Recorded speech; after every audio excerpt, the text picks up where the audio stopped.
보어인의 확장 시작. 드라켄즈버그 산맥 근처까지 보어인의 확장 시작. 보어인, 즉 네덜란드계 이주민들은 17세기 후반부터 18세기에 이르기까지 점차 남아프리카 내륙으로 확장해 나갔습니다. 이들은 네덜란드 동인도 회사 VOC의 통제하에 케이프 식민지에 정착하였으나 시간이 지나면서 VOC의 엄격한 통제와 과도한 세금, 경제적 제한 등의 불만을 품게 되었습니다. 이에 따라 보다 자유로운 경제활동과 자치적인 생활을 추구하며 내륙으로 이동하는 경향을 보이기 시작하였습니다. 이러한 흐름 속에서 보어인들은 점차 VOC의 직접적인 행정 통제를 벗어나 보다 독립적인 생활을 구축하고자 하였으며 결국 드라켄즈버그 산맥 근처까지 확장하게 되었습니다. 드라켄즈버그 산맥은 오늘날 남아프리카 공화국의 동부 지역에 위치하며 레소토와 콰줄루 나탈 지방을 가로지르는 험준한 산맥입니다. 이 지역은 본래 은데벨레, 소토, 응화네 등의 토착 부족들이 오랜 세월 동안 거주하던 땅이었습니다. 이들은 목축과 농경을 주된 생업으로 삼으며 독자적인 문화를 발전시켜 왔습니다. 그러나 보어인들이 지속적으로 내륙으로 이동하면서 기존의 토착 부족들은 점차 압박을 받게 되었으며 결국 생존을 위해 더 북쪽으로 이동하는 상황에 처하게 되었습니다. 보어인들의 확장은 단순히 농경지를 확보하려는 목적만이 아니라 점차적인 자치권 확대와 독립적인 정치체계를 구축하려는 움직임과도 맞물려 있었습니다. 이들은 VOC의 통제를 받지 않는 새로운 생활 방식을 원하였으며 그 결과 트래크 보어라 불리는 이동형 정착민들이 등장하게 되었습니다. 트래크 보어들은 일정한 거처를 두지 않고 끊임없이 내륙으로 이동하며 가축을 기르고 자급자족하는 생활을 하였으며 이는 결국 19세기 초반 데이동 그레이트 트랙의 배경이 되었습니다. 보어인들의 내륙 확장은 단순한 지리적 이동이 아니라 이후 남아프리카의 정치적 사회적 갈등의 중요한 전환점이 되었습니다. 토착 부족들은 보어인의 확장으로 인해 새로운 정착지를 찾아 이동해야 했으며 이 과정에서 부족 간의 충돌이 빈번하게 발생하였습니다.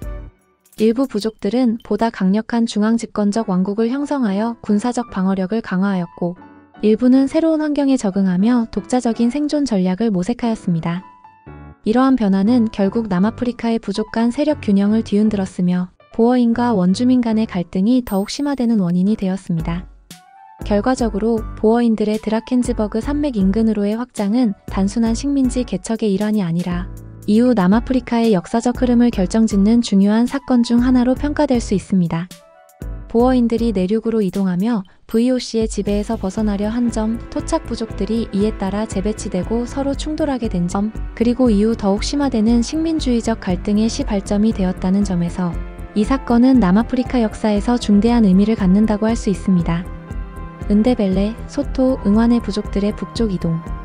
보어인들이 점차 남아프리카 내륙으로 확장함에 따라 기존의 그 지역에서 생활하던 토착 부족들은 상당한 압박을 받게 되었습니다. 그 중에서도 은데벨레, 소토, 응화네 부족들은 보어인의 지속적인 남하로 인해 생존을 위한 새로운 전략을 모색해야 했습니다. 이들 부족은 본래 남아프리카 공화국의 중앙 및 동부 지역에 거주하며 목축과 농경을 중심으로 한 생활을 이어왔습니다. 그러나 보어인들의 확장과 토지 점령이 가속화됨에 따라 기존의 생활 방식이 위협받게 되었고 결국 이들은 더 북쪽으로 이동하는 결정을 내리게 되었습니다. 보어인들은 단순한 정착민이 아니라 군사적 우위를 바탕으로 토착 부족들을 몰아내며 점차 새로운 농경지와 방목지를 차지하였습니다. 특히 보어인들은 유럽에서 도입한 화기와 전술을 이용하여 원주민들보다 상대적으로 우월한 전력을 보유하고 있었습니다. 이에 따라 토착 부족들은 직접적인 충돌에서 큰 피해를 입었으며 이를 피하기 위해 보다 안전한 지역을 찾아 이동할 수밖에 없었습니다. 은데벨레 부족은 이러한 변화 속에서 기존의 거주지를 떠나 북쪽으로 이동하였으며 이 과정에서 새로운 사회적 구조를 형성하였습니다. 은데벨레족은 군사적 조직력을 강화하여 독자적인 정치 체계를 구축하였으며 특히 남아프리카 북부 지역에서 강력한 세력을 형성하였습니다. 이들은 후에 짐바브웨와 남아프리카 북동부 지역에서 중요한 부족 집단으로 자리 잡았으며 자신들만의 독특한 문화와 정체성을 발전시켰습니다. 소토족 또한 보어인의 확장과 토착 부족 간의 충돌을 피해 북쪽으로 이동하였습니다. 이 과정에서 바소토 왕국의 형성이 본격적으로 시작되었으며 그 중심지는 오늘날의 레소토 지역이 되었습니다. 바소토 왕국은 높은 산악지대를 기반으로 방어력을 극대화하였으며 이후 줄루족과 보어인의 공격을 방어하는 데 유리한 지형적 조건을 활용하였습니다. 이들은 강력한 중앙집권적 통치체계를 확립하였고 모슈에슈의 1세의 지도 아래에서 단결하여 생존을 도모하였습니다. 응환의 부족 역시 보어인의 확장과 내륙 부족 간의 경쟁 속에서 북쪽으로 이동하게 되었습니다. 이들은 후에 오늘날 에스와티니 구 스와질랜드 지역에 정착하였으며 점차 스와지 왕국으로 발전하였습니다. 스와지 왕국은 줄루족의 군사적 영향력을 일부 받아들였으나 독자적인 정치사회 구조를 유지하면서 자신들만의 정체성을 강화하였습니다. 응환의 부족은 강력한 전통과 문화적 유산을 보존하면서 이후 남아프리카 역사에서 중요한 역할을 수행하게 되었습니다. 결과적으로 은데벨레, 소토, 응환의 부족들의 북쪽 이동은 단순한 이주가 아니라 남아프리카 전역의 부족 사회 구조를 변화시키는 중요한 계기가 되었습니다. 이들의 이동은 새로운 정치적, 군사적 질서를 형성하는 과정과도 맞물려 있었으며 이후 남아프리카에서 부족 간의 연합과 충돌, 그리고 식민 세력과의 대립이 이어지는 역사적 흐름을 만들어냈습니다. 이러한 과정은 궁극적으로 남아프리카의 다양한 민족, 구성과 정치적 구도의 형성에 중대한 영향을 미쳤다고 평가할 수 있습니다. VOC의 경제적 지배력과 행정적 부패 심화. 네덜란드 동인도 회사 VOC는 17세기와 18세기에 걸쳐 세계에서 가장 강력한 무역 기업 중 하나로 자리 잡았습니다. VOC는 아시아와 아프리카를 연결하는 해상 무역망을 구축하고 이를 바탕으로 엄청난 경제적 부를 축적하였습니다. 특히 남아프리카의 케이프타운은 유럽과 아시아를 연결하는 중요한 보급기지로 기능하였으며 VOC의 경제적 영향력은 이 지역에서 매우 강력하였습니다. VOC는 케이프 식민지에서 농업과 무역을 통해 막대한 수익을 창출하였으며 다양한 상품을 거래하였습니다. 이 지역에서는 곡물, 가축, 포도주, 육류 등의 생산이 활발하게 이루어졌으며 이는 유럽과 동양을 오가는 선박들에게 중요한 보급품이 되었습니다. 또한 VOC는 노예 노동을 적극적으로 활용하여 대규모 농장을 운영하였고 이를 통해 생산량을 극대화하였습니다. 경제적으로 VOC는 남아프리카를 철저히 지배하며 무역과 생산을 통해 지속적인 이윤을 창출하였습니다. 그러나 경제적 성공과는 별개로 행정적으로는 VOC의 부패가 점점 심화되었습니다. VOC의 관리들은 본국의 감독을 받기 어려운 식민지 환경을 악용하여 부정부패를 일삼았으며 사적인 이익을 챙기는 데 집중하였습니다. 특히 고위 관료들은 권력을 남용하여 부당한 이득을 취하였고 일반 정착민들에게 과도한 세금을 부과하거나 무역을 독점하였습니다. 이로 인해 식민지 내의 행정 시스템은 점점 비효율적으로 변하였으며 주민들의 불만이 커져갔습니다. 보어인들을 비롯한 유럽 이주민들은 VOC의 무역 독점과 엄격한 경제 규제에 불만을 가지게 되었습니다. VOC는 이주민들이 자유롭게 무역을 할 수 없도록 다양한 제한을 두었으며 이를 통해 자신들의 이익을 보호하려 하였습니다. 그러나 이러한 정책은 보어인들의 경제적 자유를 심각하게 제한하였고 결국 많은 이들이 VOC의 지배를 피하기 위해 내륙으로 이동하는 계기가 되었습니다. 또한 VOC의 부패는 행정적인 비효율성을 초래하였으며 이는 식민지 운영 전반에 걸쳐 악영향을 미쳤습니다.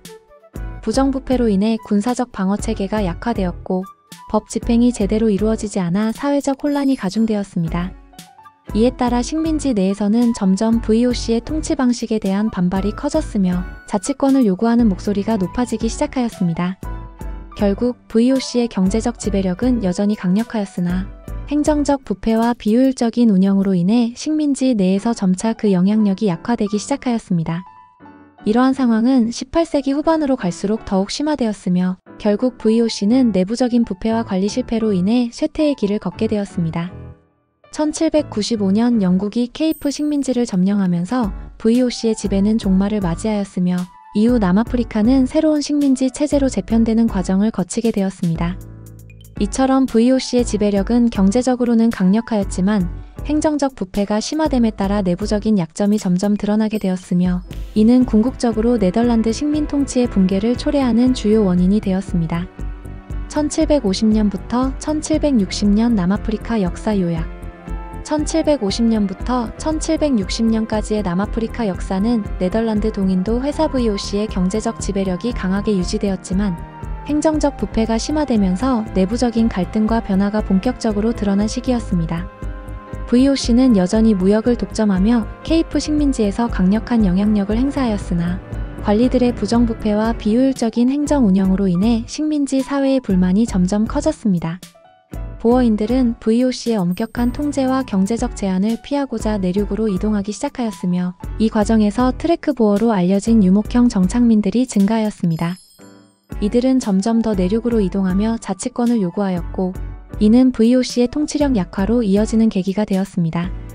또한 보어인의 확장은 토착 부족들과의 충돌을 불가피하게 만들었습니다. 코이코이족은 보어인들과 대규모 전투를 벌였으나 결국 패배하면서 점차 사회적 영향력을 상실하였으며 많은 이들이 강제 노동력으로 편입되었습니다. 동시에 은데벨레, 소토, 응환의 부족들은 보어인의 남하로 인해 북쪽으로 이동하였으며 이 과정에서 부족 간 세력 다툼과 새로운 정치체계가 형성되었습니다. 1750년부터 1760년의 변화는 이후 남아프리카에서 발생할 대규모 인구 이동과 갈등의 서막을 알리는 시기였습니다. VOC의 행정적 부패와 보어인들의 자치권 요구가 본격화되면서 식민지 사회는 점차 변화하였고 이는 19세기 초반 데이동 그레이트 트랙과 보어 전쟁으로 이어지는 중요한 흐름을 형성하게 되었습니다.